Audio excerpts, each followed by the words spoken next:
Indian Premier League 2026 match number 68 Lucknow Super Giants vs Punjab Kings match played at Bharat Ratna Sri Atal Bihari Vajpayee Ekona Cricket Stadium, Lucknow.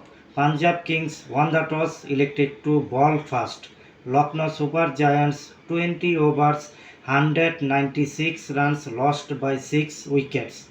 Josh English is the highest scorer, 72 runs, 44 balls. Then Punjab Kings best bowling spell, Yuzvendra Chahal, 4 overs, no maiden, 25 runs, 2 wickets taken. Punjab Kings 18 overs, 200 runs lost by 3 wickets.